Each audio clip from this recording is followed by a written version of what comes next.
ایک شخص امام جعفر صادق علیہ السلام کی خدمت میں حاضر ہوا اور دست ادب کو جوڑ کر سوال کرنے لگا۔ کہا،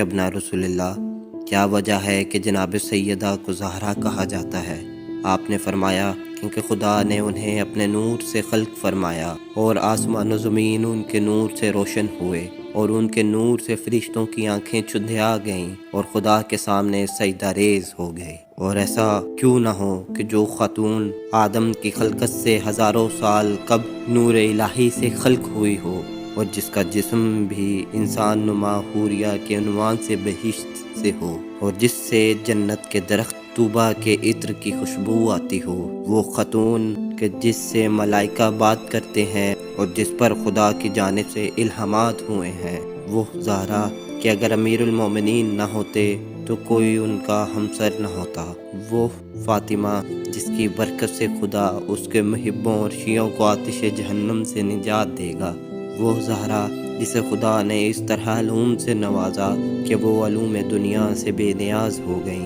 وہ زہرا جسے خدا نے اپنے نور کی عظمت سے خلق کیا، وہ زہرا جو لوگوں کے درمیان خدا کا وسیلہ ہے اور لوگ اس کے ذریعے سے خدا کا قرب حاصل کرتے ہیں، وہ زہرا کہ اس کے اور اس کے گھرانے والوں کے وسیلے سے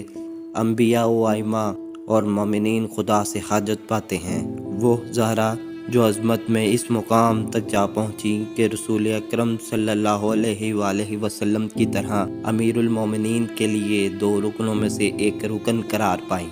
وہ زہرا جو نہ فقط کہ حجت الہی ہیں بلکہ ائمہ اطہار جو تمام خلقت پر حجت الہی ہیں اسے خود اپنے اوپر حجت مانتے ہیں، وہ زہرا جو ائمہ اطہار کے علوم کا منبع ہیں، وہ زہرا جس کی برکت سے 11 امام من جملہ حجت ابن الحسن عسکری ہیں، وہ زہرا جو ایسی عظمت کی حامل ہے کہ رسول اکرم صلی اللہ علیہ وآلہ وسلم اس کے ہاتھ چوما کرتے اور وہ رسول اکرم صلی اللہ علیہ وآلہ وسلم کا قلب ہے، وہ زہرا جو اولین و آخرین میں جنت کی عورتوں کی سردار ہے، وہ زہرا جس کی شادی خدا کے انتخاب کے ساتھ خدا کی طرف سے ہی انجام پائی، وہ زہرا جو خدا کے غضب و رضا کا محور قرار پائیں اور خدا اس کے ناراض ہونے سے ناراض اور اس کے راضی ہونے سے راضی ہوتا ہے۔ مگر ہائے افسوس کہ وصال حضرت محمد صلی اللہ علیہ وآلہ وسلم کو ایک برس بھی نہ ہوا تھا کہ امت نے ان کا باغ فدق غصب کر لیا اور ان سے گواہ مانگے اور یہ کہہ کر جھٹلا دیا، نبیوں کی وراثت قوم و ملت میں تقسیم ہو جاتی ہے۔ اس پر بی بی فاطمہ سلام اللہ علیہا نے قرآن سے حوالے دیے اور اپنے حق غصب ہونے کا ثبوت دیا۔ آپ نے فرمایا، مسلمانوں، کیا تم یہ چاہتے ہو کہ میں اپنے قانونی حق اپنے ورثے سے زبردستی محروم کیے جانے پر خاموش رہوں؟ اے ابو فحاقہ کے بیٹے، خدا کی کتاب میں کیا یہی لکھا ہوا ہے کہ تمہیں تو اپنے باپ کا حق مل جائے اور مجھے اپنا ترکہ پذیری نہ ملے؟ یہ بڑے اچنبھے میں ڈال دینے والی بات ہے۔ اچھا بتاؤ تو صحیح، تم لوگوں نے جان بوجھ کر خدا کی کتاب سے رشتہ توڑ کر اسے پیٹھ پیچھے ڈال دیا، ورنہ قرآن تو ہاں پکار کر کہہ رہا ہے، سلیمان داؤد کے وارث قرار پائے، اور یحییٰ ابن زکریا کے بارے میں ارشاد ہوا، اللہ کے خاص بندے زکریا نے یوں دعا کی تھی، اے پروردگار، تو اپنے کرم سے مجھے ایک ایسا جانشین مرحمت کر جو میرا بھی وارث ہو اور آل یعقوب کا ورثہ بھی اس کو ملے۔ نیز خداوند ارشاد فرماتا ہے، اور اللہ کی کتاب میں یہ ہے کہ خون کا رشتہ رکھنے والے ایک دوسرے کے زیادہ حقدار ہیں۔ اس کے علاوہ یہ بھی اسی کا فرمان ہے، اللہ تمہاری اولادوں کے بارے میں یہ ہدایت کرتا ہے کہ مرد کا حصہ تو عورتوں کے حصے کے برابر ہے۔ پھر یہ بھی اسی کا حکم ہے، اگر کوئی مرنے والا کچھ مال و دولت چھوڑ جائے تو والدین اور دوسرے رشتہ داروں کے لیے حسب دستور وصیت کر جائے، یہ پرہیزگاروں کے لیے ایک حق ہے۔ ان تمام دلائل کے باوجود پھر بھی تم سمجھتے ہو کہ میری کوئی حیثیت نہیں، میں کوئی حق نہیں رکھتی،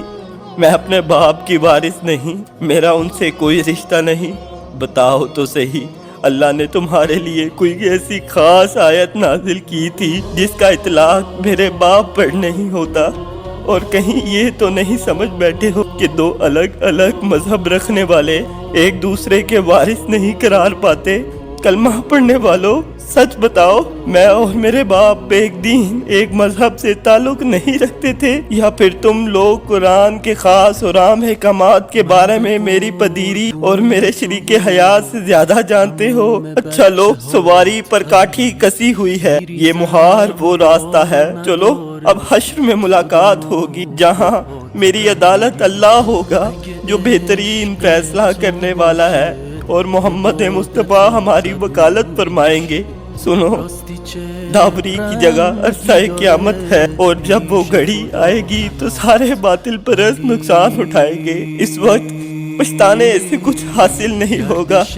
اور ہر خبر اپنے وقت پر ظاہر ہوتی ہے۔ نیز جلد ہی تمہیں معلوم ہو جائے گا کہ اس عذاب کی زد میں آ کر کون رسوا ہوتا ہے، اور سدا رہنے والی مصیبت کس پر نازل ہوتی ہے۔ اس کے بعد جناب فاطمہ سلام اللہ علیہا روتے ہوئے دربار سے جاتی ہیں،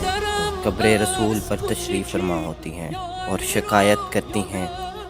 اے پدر محترم، آپ کے بعد فتنے رونما ہوئے، طرح طرح کی آوازیں بلند ہوئیں۔ اگر آپ زندہ ہوتے تو اس طرح کے اختلافات سامنے نہ آتے۔ آپ ہمارے درمیان سے چلے گئے، اور ہمارا حال اس زمین کی طرح ہو گیا جو باران رحمت سے محروم ہو گئی، اور آپ کی قوم و ملت میں باہمی خلل واقع ہو گیا۔ بس آپ شاہد ہیں اور ان کے کارناموں سے چشم پوشی نہ فرمائے، لیکن ہم پر کچھ لوگوں کا بغض و حسد اس وقت آشکار ہوا جب آپ ہمارے درمیان سے اٹھ گئے اور منو مٹی کے نیچے چھپ گئے۔ جب آپ ہمارے درمیان سے اٹھ گئے تو لوگوں میں سے ایک گروہ نے یہ چال چلی، ہمارے مقام کو ضبط کر لیا اور ہماری میراث کو غصب کر لیا۔ آپ ایک نور فروزہ تھے جس سے وہ لوگ فائدہ اٹھا رہے تھے۔ آپ ہی وہ شخصیت ہے کہ جن پر آسمانی کتاب قرآن نازل کی گئی، اور ہم کو جناب جبرائیل نے قرآنی آیات سے مانوس کیا، اور آپ کے جانے سے ہمارے لیے خیر کے سارے دروازے بند ہو گئے۔ اے کاش کہ آپ کے جانے سے قبل ہم کو موت آ جاتی۔ آپ گئے اور ایک گروہ اپنے باطل مقاصد کو پانے کے لیے تل گیا۔ آپ کے جانے کے بعد اے بابا، ہم نے وہ مصیبتیں دیکھی جو عرب و عجم میں سے کسی نے نہ دیکھی۔ میرا سلام ہو اس غریبہ پر کہ جس کو بڑے دربار میں بلایا گیا۔ میرا سلام ہو اس یتیمہ پر کہ جس کو تماچے مارے گئے، جس کو تماچے مارے گئے۔